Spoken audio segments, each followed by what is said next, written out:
mga naughty ghosts or spirit, they will not forgive you. They will challenge you. Sila pa yung minsan na magcha-challenge for you. Ganun. Kaya, Yeah, dapat during the ghost month, do not challenge any spirits. yes, do not Yes. challenge talaga. You can choose a lucky day. Meron tayong tinatawag na consultation of picking up an auspicious day on a certain event, no, na kung anong gagawin mo para mas maging successful. Doon lang ako na-bother sa coins. Ano ko sa If you don't harm them and you don't know them, then do nothing. So, huwag tayong gagawa ng mga na without proper guidance. Para sa amin, as a Chinese practice, no, we normally advise people na to appease them or Good evening, everyone. Welcome to MACCVERSATIONS. Before we start with our episode tonight, let's have our opening prayer led by Seb. Seb? Thank you, Ms. Kiss. Let us start the prayer. So, thank you, Lord, for this day that we have gathered for tonight. And I hope that we can learn and we can express ourselves freely and respect each other's opinion, and we are willing to listen and understand people. And thanks for tonight. Amen. Thank you, Seb. Again, good evening, everyone. Our topic for tonight's episode is about the ghost month. Actually, this is my first time to hear about it when Miss Rich asked me or told me about ghost month. Okay, it's not good to open this event or program because August is ghost month. And that's when we figured out that, oh, maybe we can have this as a topic in our MACCVERSATIONS. So with us tonight is a very special guest. She is a consultant of Feng Shui for 15 years and still going. She has stores in Chinatown and Greenhills. She's into crystals and charms too and makes customized bracelets. And she has also written books on Feng Shui. She graduated Feng Shui Mastery School in Singapore and Malaysia and is into traditional and modern Feng Shui. Please help me welcome Ms. Yu-Chua. Hi, hello, good evening, everyone. I hope my sharing for tonight will be giving you an open-minded on what it's all about Ghost Month. Para hindi kayo ma-scare or hindi kayo misguided, no, about the Ghost Month. So to give you some idea about me, so I'm Yu-Chua and I'm a Feng Shui consultant. I does my Feng Shui through almost, I think, 15 to 16 years, no? So I started actually before 2006, no? So because of my family, we are also into mga Feng Shui, mga charms, and mga traditional practices, you know. So along the way, so nagkaroon ako ng mga interest and also the guidance of our parents, no, so kaya nagkaroon din ako ng guidance, na proper guidance into learning a proper Feng Shui. So that's why syempre may traditional, may modern, so ginawa ko is more na mixing, para at least mas maging mabilis intindihin ng mga tao kasi nowadays syempre pag narinig mo kasi traditional Feng Shui, the first thing come to your mind is ano ba? Miss Kiss, ano bang first thing to come into your mind pag sinabing Feng Shui? Yun. I'm thinking about energy, positive, negative energy. Yes. But at least yun yung thinking mo, which is very, very good. But if I ask other people, sometimes they scared. They don't want to be like, I don't want to make some Feng Shui. Kasi ayaw nila kasi yun nga, wrong mindset or wrong perceptions. Kaya for me, I always consult my client na proper consultation, no. So kung ano yung mga pinaka importance ng Feng Shui is more about energy, tama. More about balancing and more on knowing your weaknesses and your strength on how to make your decision making. Para at least hindi kayo ma-encounter ng mga misfortunes or hindi kayo magkaroon ng mga accident or danger, at least you can know how to be avoid or how to aware on that certain situation para at least hindi kayo magkaroon ng mga sobrang negative or depression. Ganun. So Feng Shui is also about personal din. So it's more about giving you a balanced state of mind, a proper mindset, ganun, para at least maging positive thinking kayo. Hindi kayo maging sobrang negative.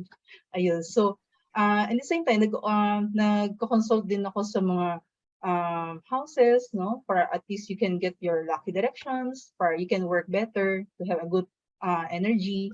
Siyempre, pag nandun ka sa lucky direction mo, you will also get or connecting to good vibes, no? Para at least lahat ng ginagawa mo is smoothly and very successful. Kaya minsan, tinuturo ko rin sa mga client ko na, you check your lucky direction na at least pag nandun ka sa lucky direction mo, lahat ng ginagawa mo or lahat ng kinakausap mo will have a proper result and outcome. So minsan, you can have I think 90 to 95% you can get the success rate of what you want to do on that business deals or negotiations. And also yung lucky direction of sleeping direction. So you can sleep on your lucky direction, but at least you can lessen mga health issues, okay, mga relationship problems, ganun. So normally kasi may mga problems na encounter ko, yung mga love life, health problems, yung mga nagkakaroon din ng mga broken hearted. Ayun, sometimes is more about money, career, yun. So more on giving them yung proper mindset na how to make their Feng Shui enter their home, enter their personal life, for at least they can have a balanced state. No? Ayun, so far yun yung ginagawa ko practice, and along the way, so marami din mga rituals or mga offerings. Like now, ang topic natin is more about the ghost month. Siyempre, ang first mindset nyo ay nakakatakot, di ba?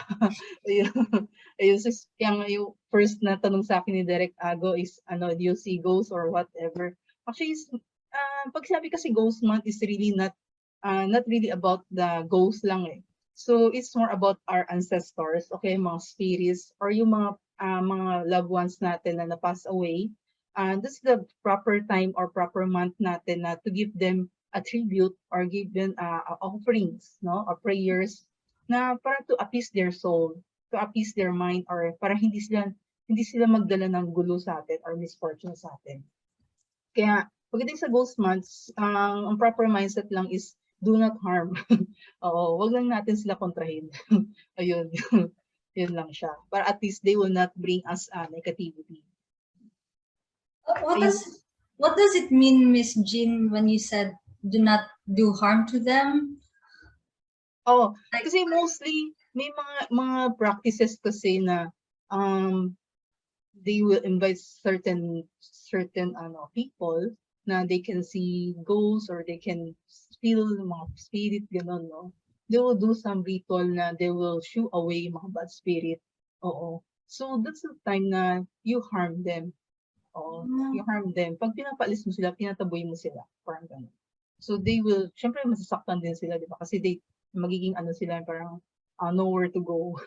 Ayun, magiging NPA din sila.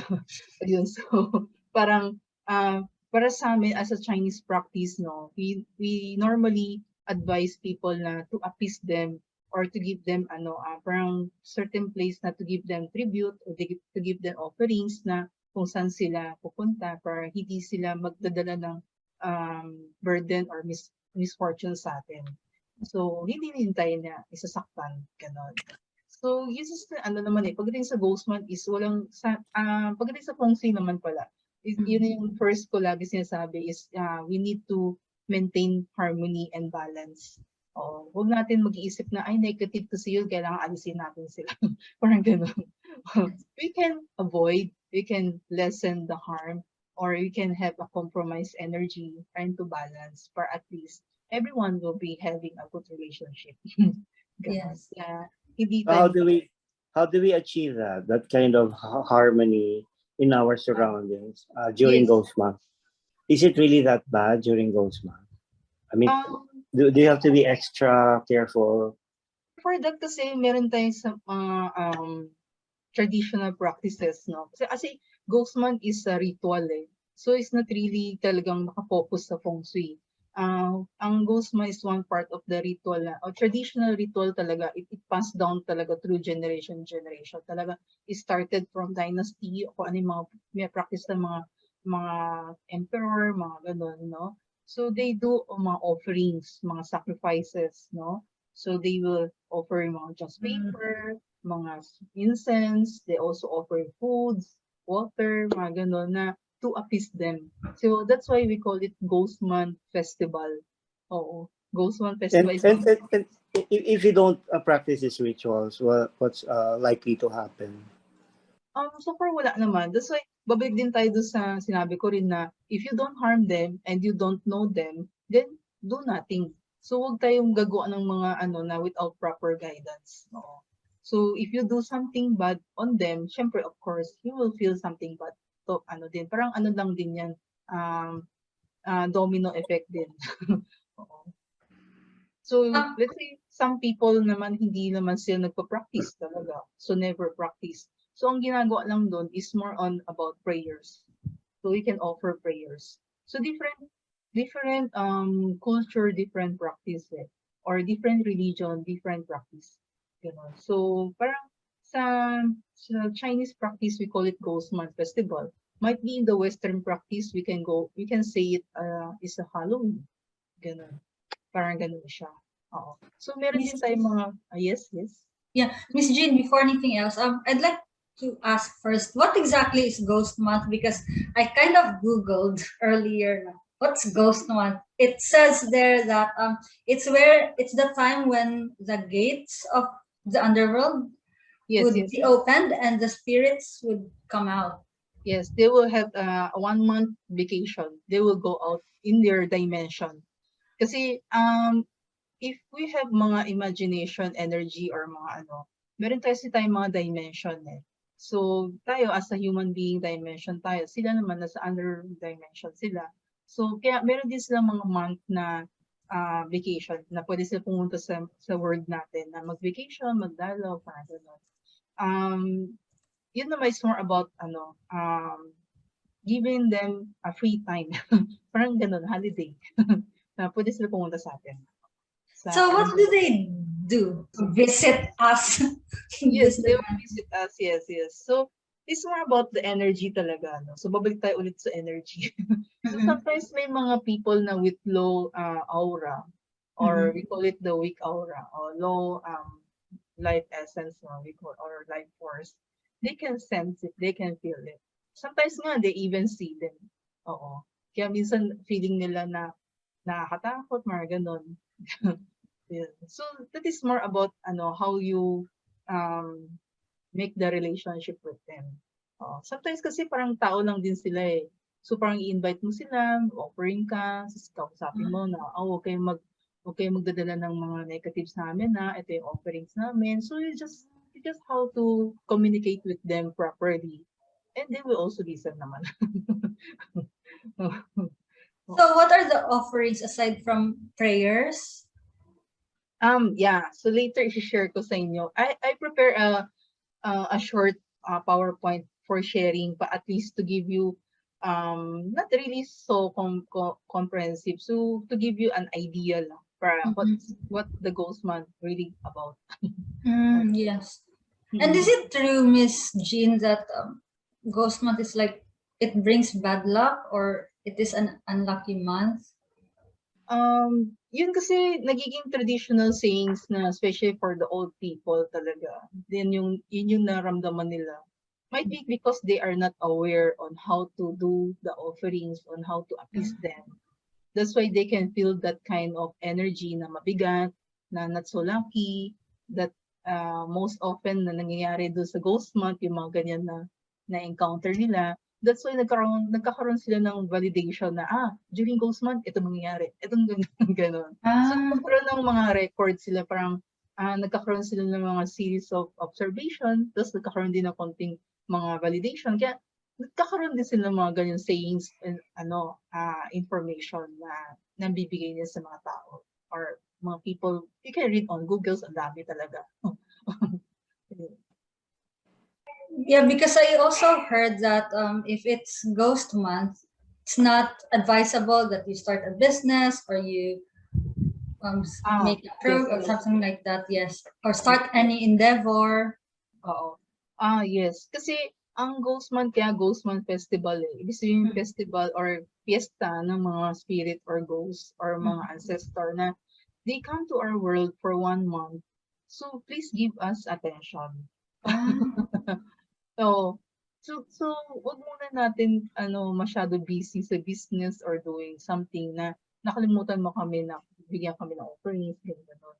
That's why siguro sometimes na siguro long time ago, yun yung mga naramdaman nila. Kasi nga, long time ago, syempre yung mga tao before, no? So, wala naman siguro sa vocabulary nila yung mga relaxing moment, holiday moment, di ba? Yung mga gano'n.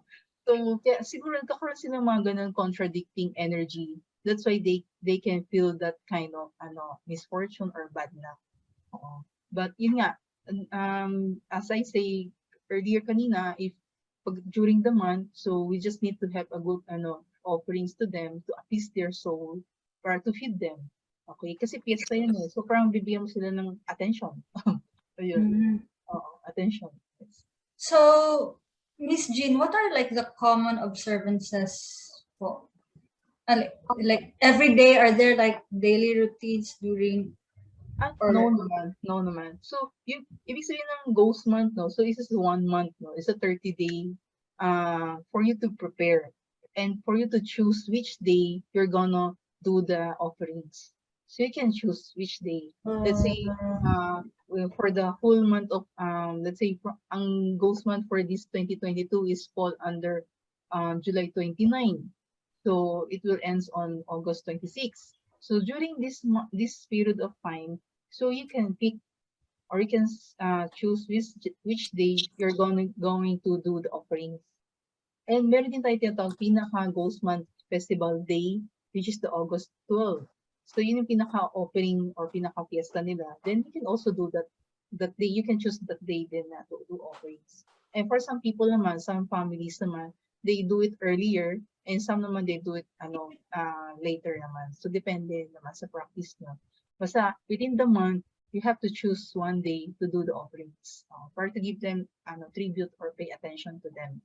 For at least you can also at the same time you can also ask or pray or make your wishes kung ano yung gusto mo. Kasi ano din yan nagtutulungan din human to ghost. Nagtutulungan din naman or spirit. Are there like certain things that you should not do or things that you should do during Yes. those? Meron ako mga ginawang mga, let's say, do's and don'ts, no? Yes. So later, share ko sa inyo na this do's and don'ts is more on for you to be aware and to be properly guided lang. Para at least, you know how to control yourself, how to limit yourself na not to the extent na yun nga, wala kayo masyadong cautious. Can you tell us what are those? Yes. So maybe you can start the presentation para at least you can have an Yes. idea, no? Para later pag meron pa kayong mga follow-up questions, then you can still ask me.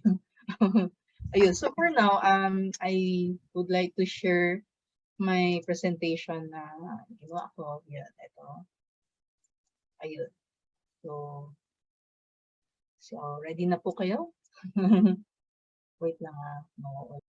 Ayun. So let's start. Yes. Okay. So again, I'm Yu-Chua and a Feng Shui Consultant. So I will share to you the HGM, no? Wala HGM, sorry. HGM yan 2022. Okay. Ayun. So first, syempre, tatanungin niyo sa akin, what is HGM? So this HGM is called the Hungry Ghost Month, or in Chinese we call it Zhongyuanjie. Okay? So Zhongyuanjie, ibig sabihin yun yung 7th month of the year in lunar calendar. So normally pagdating sa Hungry Ghost Month, makita mo meron tayong mga offerings and mga incense, no? So yun yung mga preparation. And Hungry Ghost Month, it is a Chinese festival celebrated every year during the month between July, September. Kasi depende yun sa lunar calendar. Let's say for this year, kasi it fall on the end of the July. Kaya nagkakaroon lang ng konting adjustment yan sa calendar. So sometimes it's August, between August to September. But for this year, it's July to September. Yeah, so depende yan sa adjustment natin. Yeah. Okay, so it falls between July to September in the Western calendar. And for the lunar calendar, it falls on the 7th month. Okay. It is also a holiday month for the ghost, spirit, or ancestor. Souls that allow them to come out and roam or visiting us in the family or even the whole earth natin. So umiikot sila. Yun. So holiday month nila yan eh. So pwede sila pumunta kahit saan-saan. So pwede sila mag-travel, pwede sila you can, kaya, di ba, pagdating sa ghost month, kailangan mag-ingat din. Kaya minsan narinig nyo na, huwag tayo mag-travel during ghost month kasi marami ganun. Kasi the ghosts or spirit, ancestor, or souls, they travel around the world in whatever transportation. Okay. It is also because the gates of hell is open and free them. So meaning, imagine mo lang kung gaano kadaming tao sa mundo natin, ganoon din kadami din yung soul or ancestor natin or spirit na coming up to the mundo natin or sa world natin. So during the month is really congested talaga yung energy. So some with low aura or low life force, they can feel. Or kaya naman yung mga people that they practice mga spirit ganon or mga spiritual, they can see them or they can feel it. Ganon. Like me, I can sense lang, but I don't really see them. That's why I always advise my client or my customer or my friends na just to be careful and cautious during the ghost month. Para to prevent na rin or to avoid yung mga misfortunes or mga danger accidents. Okay? Ayun. So, HGM for short for the Hungry Ghost Month. Okay? Okay, so for 2022, the Hungry Ghost Month will start on January 29. Okay? And it will end on August 26. Okay? And the Hungry Ghost Month, this is practiced by most Chinese people, in all over the world, especially the East or Southeast Asia. So they practice different kinds of offerings, different way, different approach, depende yan sa mga practice and culture nila. There's no right or wrong. There's no rules. As long as you have the sincerity, you have the proper mindset, you have the positive energy to do the offerings, not because kasi sabi niya to. No. The offerings will be always coming out to your based on your feelings, based on your intentions. Really importante. So different ways of offerings to appease the spirit and pay tribute to their deceased ancestor. Kasi once na pass away yung mga family members natin or yung mga friends natin, ganon, they will become soul. They will also become spirits, ganon. So yun yung ginagawa natin during the Hungry Ghost Month. Ito yung mga binibigyan natin ng offerings. Okay? Kaya lagi tinatanong sa akin, ano ba yung offer natin during Ghost Month? So you can offer what is their favorite foods. Okay? Ano favorite foods ng mga na-pass away natin na family members or mga friends, ganun, or mga ancestor, you can offer. Okay? And during Ghost Month or during Hungry Ghost Month, children, newborn, seniors, weak or sick people are advised not to go out, especially nighttime, long travels or any staying late at night. Kasi, siyempre, kahit na sabihin natin na they will not harm us or we will not harm them, but we still need to be careful and cautious lang. Kasi nga, di ba sabi ko, congested yung energy. Somehow, meron din mga naughty ghosts din. Somehow, meron din tayo mga may encounter din na stubborn ghosts, gano'n. So, yun yung iniiwasan natin. Kaya, during nighttime, iniiwasan din natin lumabas.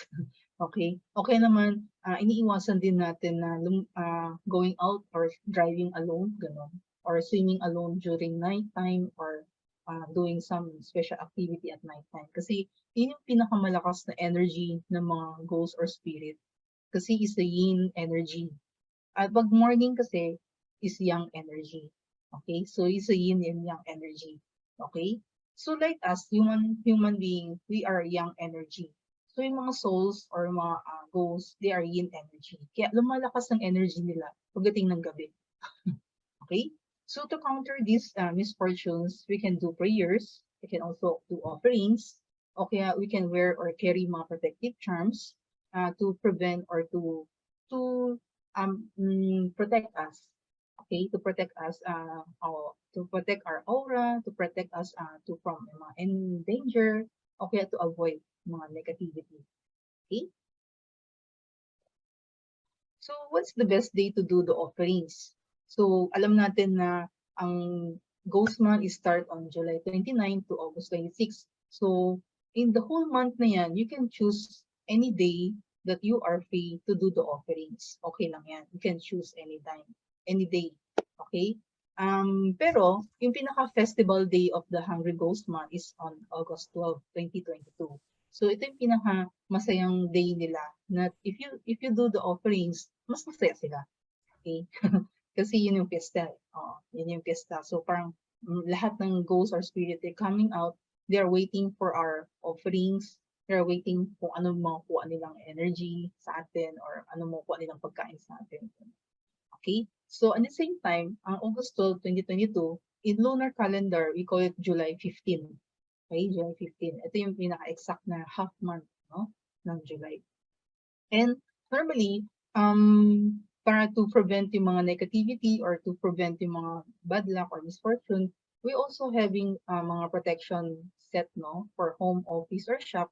We can just place yung mga image of Chongqui, like the one wearing the red, tapos meron siyang sword, no, tapos may ghost.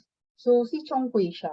So, this is the ghost protector, or we call it the ghost buster, no. So, yung mga naughty ghosts or yung mga wandering ghosts, no.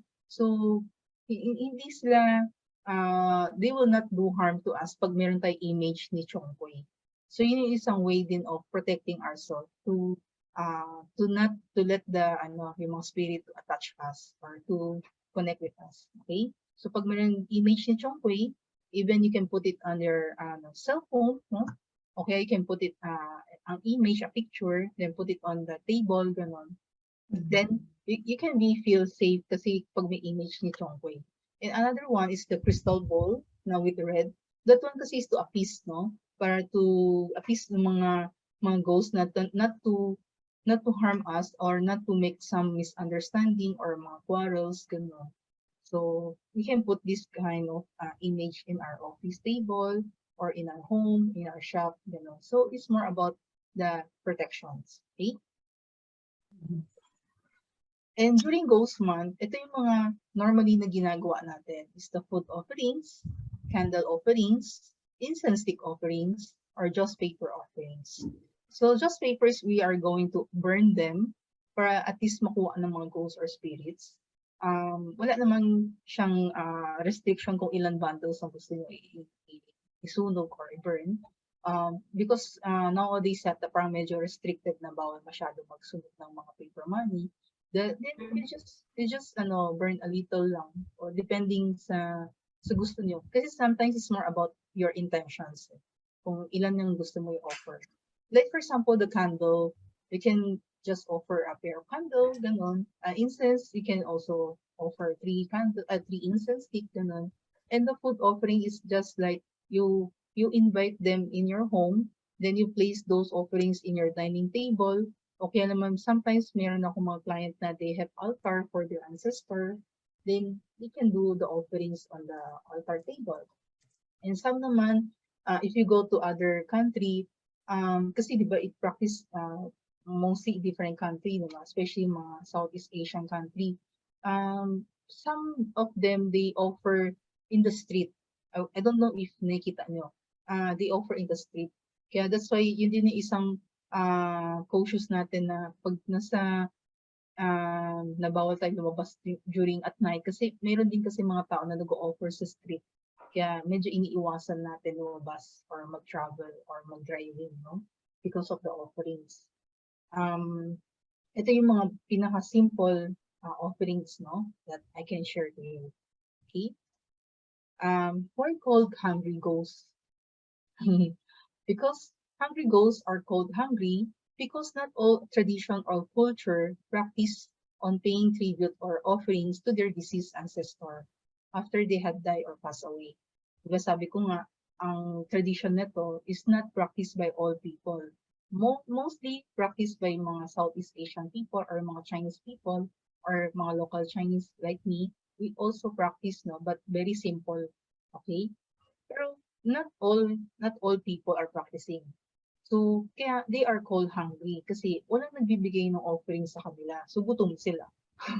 That's why yung mga hungry ghosts, they will wander. They will go to different houses na kunya itong bahay na to, nag-o-offer sila. So, doon sila pupunta. Yan. Kaya they call it wandering ghosts. Kasi hungry ghosts, they are searching for food to eat. So, gutom sila eh. Ayun. Ayun. So, when they are free to visit the living, their family doesn't offer anything. Wala lang. Okay? So, it's the reason they start roaming around and hunt food for their residents, to other residents. Okay? So, that's why they are called hungry ghosts. But for those who practice these ghost month offerings, we call them Honhyati, or good brothers, or good sisters, or good souls, or good spirits. You know? So it depends on the practice talaga or the tradition, no, on the belief. Kasi ang offerings naman is more somehow is like belief or rituals eh. Yun. So different people, different culture, they have their own kind of offerings eh. Sometimes naman pag yung may mga people, meron ako mga client na different religion, they really don't like offerings. They really don't want to smell the incense, no? Kasi feeling nila na pocket sila. Sabi ko, okay, this is your choice naman and your options, no? The offerings can be also done by prayers. Okay? You can also light a candle, then you make your prayers to them. You can offer to them. Kasi ang offerings naman is something like you remember them. Na-remember mo sila. So, nakakakuha din sila ng parang a peace of mind na, naaalala pa ako kahit na matagal na ako nawala or matagal na ako gano'n. So, that's why you need to appease them. Okay? Para maging kaibigan kayo, good brothers or good sisters. Okay? Ayun. So, ghost month offerings, it may be somehow like an investment. Why? Because doing offerings is a form of charity. It also attracts fortune and prosperity luck. And it also brings harmony and good karma in return. So during the ghost month, Chinese people investing their time to do different kinds of offerings. They avoid doing business, signing contract, or any investment plans because ang focus nila on during the ghost month that they will go to different places. Sometimes kasi meron kasi Chinese people yung mga urn ng mga ancestor nila is nasa temple. May iba naman like ngayon, nasa sanctuarium naman or different. Kaya mostly mga Chinese people, no, if they practice the offerings, they will go and traveling to different places na they will do the offerings. Kaya wala na sila masyadong time to do their business. Parang nagkakaroon na sila ng long-term planning na sa business nila pagdating ng ghost month. At least continuous lang yung business, pero ang nakafocus ng mind nila is more on the offerings. Okay? Kaya burning a lot of incense, a lot of paper money, it's also a symbol of good sharing of wealth. Okay? It's also offering of prayers to give them light and lessen their sufferings. Ayun. So yun yung isa din sa pinafocus natin to lessen their sufferings. To lessen their impressions nila.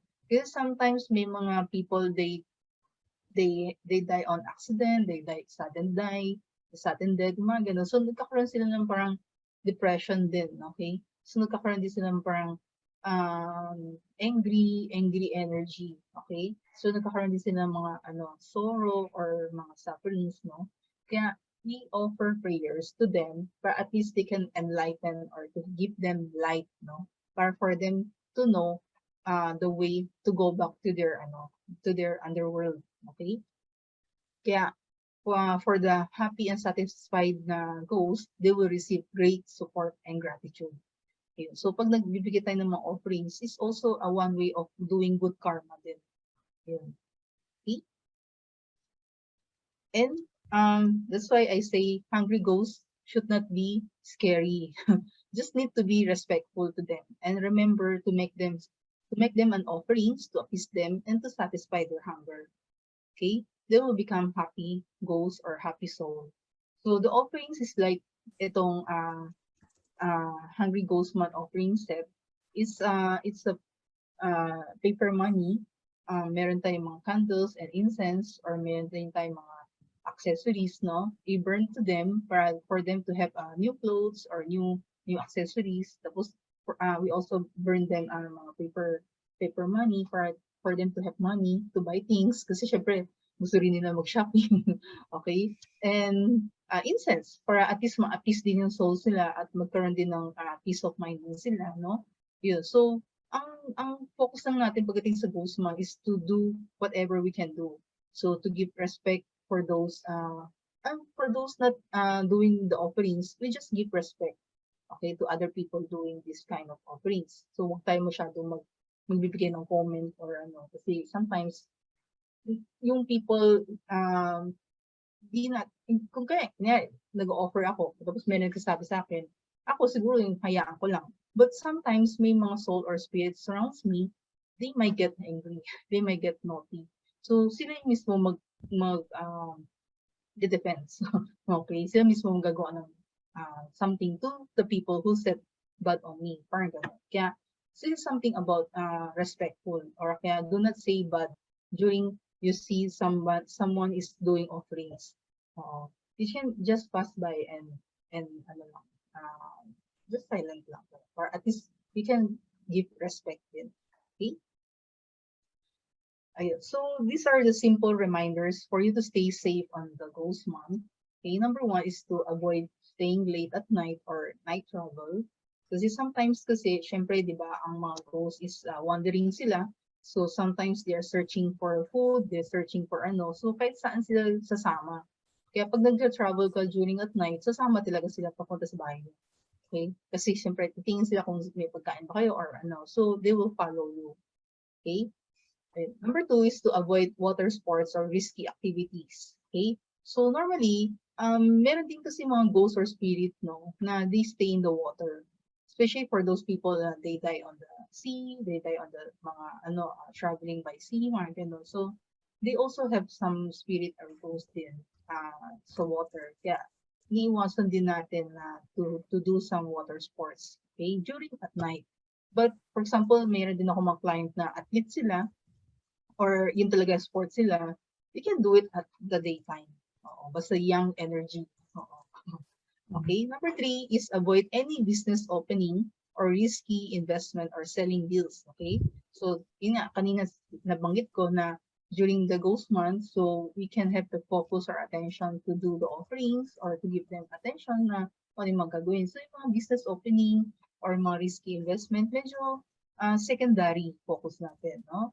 So we can choose naman mga lucky day to open a business or to sign up. Yun, kung talagang no choice na, wala tayong other options, no?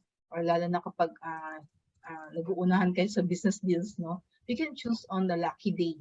Okay, lucky day. So meron din tayong book dyan na you can follow and checking the lucky day. Ayun. You can check on my book. So I have the book na for that on checking the auspicious day for signing contract or mga business opening. Number 4 is to avoid wedding plans or any celebration. So ito kasi is kasi some ghosts or spirit kasi sometimes they died not so happy. Kaya pag nakikita nila yung mga tao na happy during the month, parang naiinggit sila. So they have the jealousy feelings or emotions. Kaya sometimes may mga naughty ghosts din na they will do harm do sa couples. O kaya they will do some mga things that will make us mess on that celebration. Kaya medyo iniiwasan din natin na to do some special events or even birthday. But yun nga, the same time yung sinabi ko nga, if hindi kaya talaga iwasan, then this is the time you can consult for the lucky day to continue the activity. Okay. Number 5 is avoid making jokes, fun, or be respectful on the offerings of other people. So let's say earlier I said, di ba, pag may nag-offer, so if you pass by, then do not say anything. We just pass by and be respectful. Okay? And number 6 is avoid negative thinking or instability emotions or any quarrels. Okay? So during the month, so iwasan natin yan talaga.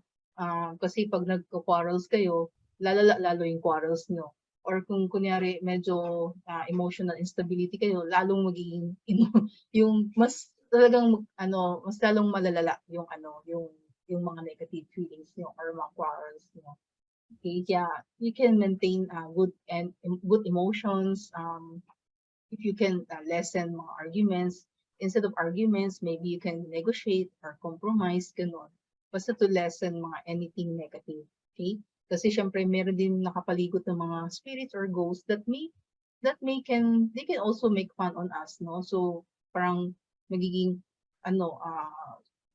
yung kumbaga little things na naging big things, big deals na yung energy. So lalong mahirapan natin ayusin yung problema.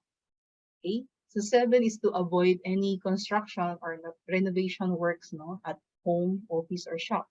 So avoid construction is mean ayaw kasi natin maingay.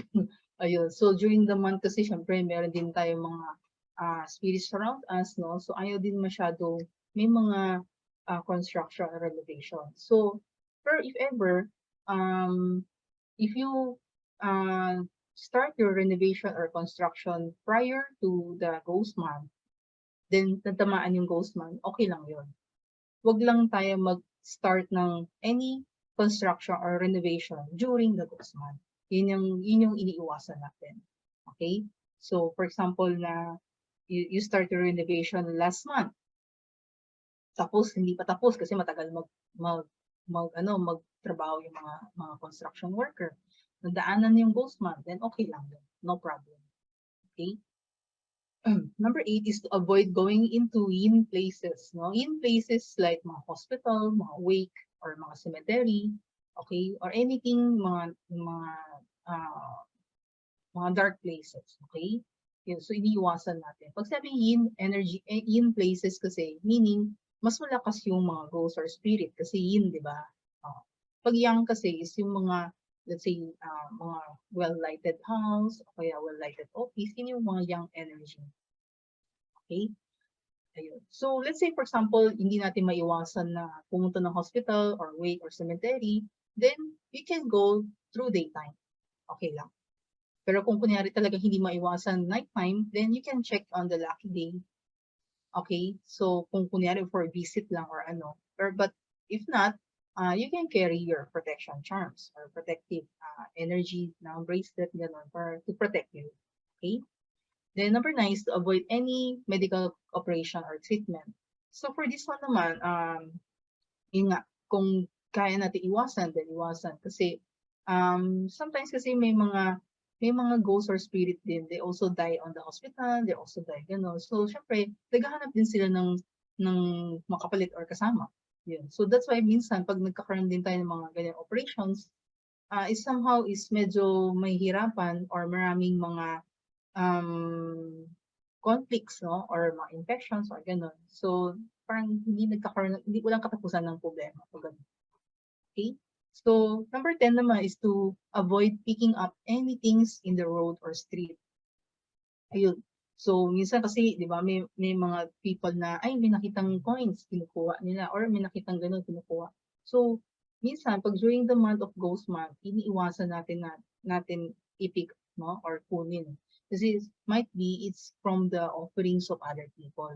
Ganun. So, parang minsan kasi mayroon din kasi mga offerings na nag-shower ng coins, nag-shower ng gano'n. So, minsan may nakikita ka talaga kayong mga things na nasa daan. So, iniiwasan natin kunin. Kasi sometimes, it's more about may negative din dun sa coins na yun or dun sa things na yun. Avoid picking up. Okay? Ayun. So, ito yung mga simple do's and don'ts, no, na ina-avoid natin para to stay safe on ghost month. Okay? So we also have mga offering stuff or personal charm set for protection. And kasi syempre, yung mga activity din naman na hindi natin talaga maiwasan, no? So, syempre, kailangan din natin continuous yung work, continuous yung ganun. So, we can protect ourselves with that kind of protections, no? Mga charms, mga ganun. And that's the end of my sharing. So, thank you. Thank you for that, Miss Jean. And Gio said here, mahilig pa naman ako mamulot ng coins. Had to avoid just to be sure. Oh, yes, yes. Ito kasi yung mga, may mga kasing things kasi na parang shower kasi or iniiwan ng mga ibang tao sa road or sa kaya iniiwasan natin pulutin kasi sometimes more about parang cleansing sa tinatapon. Kaya medyo iniiwasan natin siya kunin. Oo. Ayun, para iwas din mga negative kasi yun nga mahirap na makakuha ng negative din during the ghost month kasi syempre marami tayong gagawin na mga cleansing gano'n. So far kasi may mga cleansing method naman for us to cleanse ourselves, no? Kung if ever na hindi talaga natin maiwasan. Oo. So we can do mga sage cleansing kung familiar kayo. We can also do some water cleansing, salt cleansing. Okay naman, we can also do some mga prayers, no? Or mga meditations. Ayun, that one can also relieve or release mga negativity na na-attract sa atin during the ghost month. Sometimes kasi pag may mga negative kasi, you can feel it. You can feel stress. Sometimes you can feel tired. Oo. Pag ganun yung mga feelings mo, sometimes negative, you have to cleanse yourself. Miss Jean, what is a water cleansing? Water cleansings like, for example, you have mga charms or mga bracelet, no, mga protection charms na dadala mo. So you just wash them through running water. That is water cleansing. How about the salt cleansing, Miss Jean? Salt cleansing is literally may salt tayo, yung mga rock salt. Tapos i-shower mo lang sa sarili mo. Okay. The shower. Sometimes naman mayroon akong mga client, ginagawa nila is they can have mga salt bathing. Ayun, so tinitimpla nila sa water. Talagang literally talaga nililigo nila lang doon. Nililigo talaga nila. Yes, salt cleansing.